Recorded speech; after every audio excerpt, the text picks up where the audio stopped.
22장. 예수께서 다시 비유를 들어 그들에게 말씀하셨습니다. 하늘나라는 자기 아들을 위해 결혼잔치를 베푸는 왕과 같다. 왕은 자기 종들을 보내 결혼잔치에 초대받은 사람들을 불러오게 했다. 그러나 그들은 오지 않겠다라고 했다. 왕은 다시 다른 종들을 보내면서 말했다. 초대받은 사람들에게 내가 만찬을 준비했다고 전하라. 황소와 살찐 송아지를 잡았고 모든 것이 준비됐으니 어서 결혼잔치에 오시라고 하라. 그러나 초대받은 사람들은 들은 척도 하지 않고 제각기 가버렸다. 어떤 사람은 자기 밭으로 가고 어떤 사람은 장사하러 가버렸다. 그리고 또 다른 사람들은 그 종들을 붙잡아 모욕하고 죽이기까지 했다. 격분한 왕은 자기 군대를 보내 그 살인자들을 죽이고 그들의 도시를 불태워버렸다. 그리고 왕은 자기 종들에게 말했다. 결혼 잔치는 준비됐으나 내가 초대한 사람들은 자격이 없다. 너희는 길거리로 나가 만나는 사람마다 잔치에 오라고 초대하라. 그래서 종들은 길거리에 나가 악한 사람이나 선한 사람이나 눈에 띄는 대로 사람들을 모두 모아들였다. 그렇게 해서 결혼잔치 자리는 손님으로 가득 차게 됐다. 그런데 왕이 손님들을 보려고 들어왔다가 거기 어떤 사람이 예복을 입고 있지 않은 것을 보고 물었다. 이복의 친구, 그대는 어떻게 결혼 예복을 입지 않고 여기에 들어온 거요? 그는 아무 대답도 할 수가 없었다. 그러자 왕이 종들에게 말했다. 이 사람의 손과 발을 묶어 바깥 어두운 곳으로 내쫓으라. 거기서 슬피 울며 이를 갈 것이다. 이와 같이 초대받은 사람은 많지만 선택받은 사람은 적다. 이에 바리새파 사람들이 나가 어떻게 하면 예수의 말을 트집잡아 함정에 빠뜨릴까 궁리했습니다. 그들은 자기 제자들과 헤롯 당원들을 예수께 보내 물었습니다. 선생님, 우리는 선생님이 진실한 분이시며 진리에 따라 하나님의 도를 가르치신다고 알고 있습니다. 그리고 사람의 겉모습으로 판단하지 않기 때문에 사람에 의해 좌우되는 분이 아니신 것도 압니다. 그러니 말씀해 주십시오. 선생님의 의견은 어떻습니까? 저희가 가이사에게 세금을 바치는 것이 옳습니까? 옳지 않습니까? 그러나 예수께서는 이들의 악한 속셈을 알고 말씀하셨습니다. 이 위선자들아, 왜 너희가 나를 시험하느냐? 세금으로 내는 돈을 내게 보이라. 그들이 데나리온 하나를 예수께 보여드리자 예수께서 그들에게 물으셨습니다. 동전에 있는 얼굴과 새겨진 글자가 누구의 것이냐? 그들은 가이사의 것입니다. 라고 대답했습니다. 그러자 예수께서 그들에게 말씀하셨습니다. 그러므로 가이사의 것은 가이사에게 바치고 하나님의 것은 하나님께 바치라. 그들은 예수의 말씀을 듣고 경탄했습니다. 그리고 예수를 남겨둔 채 떠났습니다. 같은 날 부활이 없다고 하는 사두개파 사람들이 예수께 와서 질문했습니다. 선생님, 모세는 남자가 자식 없이 죽게 되면 그 동생이 형수와 결혼해서 형을 위해 자식을 낳아 주어야 한다고 말했습니다. 그런데 우리 가운데 7 형제가 있었습니다. 첫째가 결혼해 살다가 죽었는데 자식이 없었기 때문에 그 동생이 형수를 맡게 됐습니다. 그런데 둘째에게도 셋째에게도 계속해서 7째에 이르기까지 똑같은 일이 일어났습니다. 그리고 마침내 그 여자도 죽었습니다. 7사람 모두 그 여자와 결혼했으니 그렇다면 부활 때에 그 여자는 7 형제 가운데 누구의 아내가 되겠습니까? 예수께서 대답하셨습니다.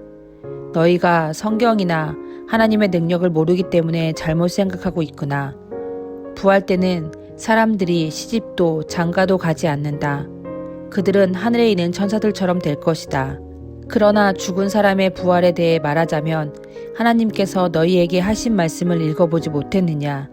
나는 아브라함의 하나님, 이삭의 하나님, 야곱의 하나님이다 라고 하셨으니 하나님은 죽은 사람의 하나님이 아니라 산 사람의 하나님이시다.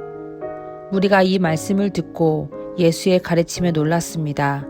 예수께서 사두개파 사람들의 말문을 막으셨다는 소문을 듣고 바리새파 사람들이 함께 모였습니다.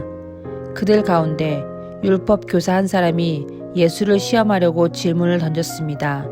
선생님, 율법 가운데 어떤 것이 가장 중요한 계명입니까? 예수께서 대답하셨습니다. 내 마음을 다하고 내 생명을 다하고 내 뜻을 다해 주 내 하나님을 사랑하여라. 이것이 가장 중요하고 으뜸되는 계명이다. 그리고 둘째 계명도 이와 같다. 내 이웃을 내 몸처럼 사랑하여라. 모든 율법과 예언자들의 말씀이 이 두 계명에서 나온 것이다. 바리새파 사람들이 모여 있을 때 예수께서 물으셨습니다. 너희는 그리스도를 어떻게 생각하느냐? 그가 누구의 자손이냐? 그들은 다윗의 자손입니다. 하고 대답했습니다. 그러자 예수께서 그들에게 말씀하셨습니다. 그렇다면 어떻게 다윗이 성령의 감동으로 그를 주라고 불렀느냐? 그가 말하기를 주께서 내 주께 말씀하셨다. 내가 내 원수들을 내 발 아래 굴복시킬 때까지 너는 내 오른편에 앉아 있어라 라고 했다. 다윗이 그리스도를 주라고 불렀는데 어떻게 그리스도가 다윗의 자손이 되겠느냐? 그러자 아무도 예수께 한마디 대답조차 할 수 없었습니다. 그날 이후로는 감히 예수께 묻는 사람이 없었습니다. 23장. 그때 예수께서 무리들과 제자들에게 말씀하셨습니다. 율법학자들과 바리새파 사람들은 모세 자리에 앉아 있다. 그러므로 너희는 그들이 하는 말은 무엇이든 다 행하고 지키라. 그러나 그들의 행동은 본받지 말라. 그들은 말만 하고 행하지는 않는다. 그들은 자기 힘든 무거운 짐을 묶어 사람들의 어깨에 지우고는 정작 자신은 그 짐을 옮기는데 손가락 하나 움직이려 하지 않는구나. 그들은 남에게 잘 보이려고 모든 행동을 한다. 그들은 성구 상자를 넓게 만들고 옷수를 길게 늘어뜨리며 잔치에서는 상석을 좋아하고 회당에서는 높은 자리를 좋아한다. 시장에 가면 인사받기를 좋아하고 사람들에게 랍비라고 불리기를 좋아한다. 그러나 너희는 랍비라고 불러서는 안 된다. 너희 선생은 오직 한 분뿐이며 너희는 모든 형제들이기 때문이다. 또 너희는 누구든지 땅에 있는 사람을 너희 아버지라 부르지 말라. 너희 아버지는 한 분뿐이시며 하늘에 계시기 때문이다. 너희는 지도자라고 불러서도 안 된다. 너희 지도자는 그리스도 한 분뿐이시기 때문이다. 너희 중 가장 큰 사람은 너희 종이 되어야 할 것이다. 누구든지 자기를 높이는 사람은 낮아지며 누구든지 자기를 낮추는 사람은 높아질 것이다. 너희에게 화가 있을 것이다. 율법학자와 바리새파 위선자들아, 너희는 사람들 앞에서 하늘나라 문을 닫아버렸다. 너희 자신만 들어가지 않을 뿐 아니라 들어가려는 사람들마저 막고 있구나. 너희에게 화가 있을 것이다. 율법학자와 바리새파 위선자들아, 너희는 개종자 한 사람을 만들려고 육지와 바다를 두루다니다가 정작 누군가 개종자가 되면 너희보다 2배나 더 악한 지옥의 자식으로 만든다. 너희에게 화가 있을 것이다. 앞을 못 보는 인도자들아, 너희는 누구든지 성전을 두고 맹세한 것을 지키지 않아도 되지만 성전에 금을 두고 맹세한 것은 반드시 지켜야 한다고 말한다. 이 어리석고 앞을 못 보는 사람들아, 무엇이 더 중요하냐? 금이냐? 아니면 금을 거룩하게 하는 성전이냐? 너희는 또 누구든지 제단을 두고 맹세한 것을 지키지 않아도 되지만 제단에 있는 재물을 두고 맹세한 것은 반드시 지켜야 한다고 말한다. 앞을 못 보는 이 사람들아, 무엇이 더 중요하냐? 재물이냐? 아니면 재물을 거룩하게 하는 제단이냐? 그러므로 제단을 두고 맹세하는 사람은 제단과 제단 위에 있는 모든 것을 두고 맹세하는 것이다. 또 성전을 두고 맹세하는 사람은 성전과 성전 안에 사시는 분을 두고 맹세하는 것이다. 또 하늘을 두고 맹세하는 사람은 하나님의 보좌와 그 보좌 위에 앉으신 분을 두고 맹세하는 것이다. 너희에게 화가 있을 것이다. 율법학자와 바리새파 위선자들아, 너희는 박하와 회향과 근체에 11조를 바치면서 율법 가운데 더 중요한 정의와 자비와 신의는 무시해버렸다. 그러나 11조도 바치고 이런 것들도 소홀히 하지 말아야 했다. 앞을 못 보는 인도자들아, 너희가 하루살이를 걸러내고 낙타는 삼키는구나. 너희에게 화가 있을 것이다. 율법학자와 바리새파 위선자들아, 너희가 잔과 접시의 겉은 깨끗이 잘 닦으면서 그 안엔 욕심과 방탕으로 가득 차 있구나. 눈먼 바리새파 사람들아, 먼저 잔 속을 깨끗이 닦으라. 그래야 겉도 깨끗해질 것이다. 너희에게 화가 있을 것이다.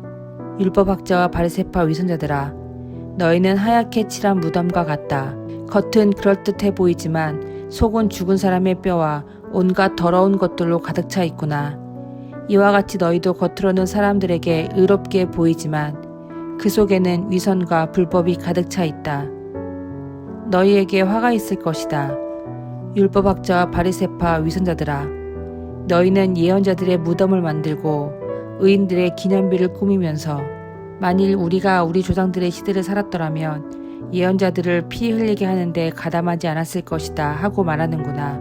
그러나 이와 같이 너희는 예언자들을 죽인 사람들의 자손임을 스스로 증언하고 있다. 그러므로 너희는 너희 조상들의 악한 일을 마저 채우라. 이 뱀들아, 이 독사의 자식들아, 너희가 어떻게 지옥의 심판을 피하겠느냐. 그러므로 내가 너희에게 예언자들과 지혜로운 사람들과 율법학자들을 보낸다.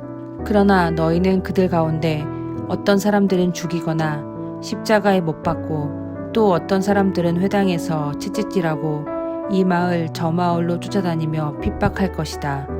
그러므로 의로운 아벨의 피부터 너희가 성소와 제단 사이에서 살해한 바라가의 아들 사가랴의 피까지 땅 위에서 흘린 의로운 피가 모두 너희에게 돌아갈 것이다.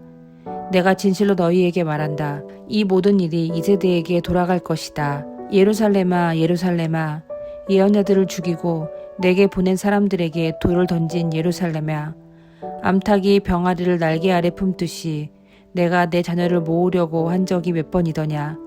그러나 너희는 원하지 않았다. 보라, 이제 너희 집은 버림받아 황폐해질 것이다. 내가 너희에게 말한다. 주의 이름으로 오시는 분이 복되시다 하고 말할 때까지 너희가 다시는 나를 보지 못할 것이다.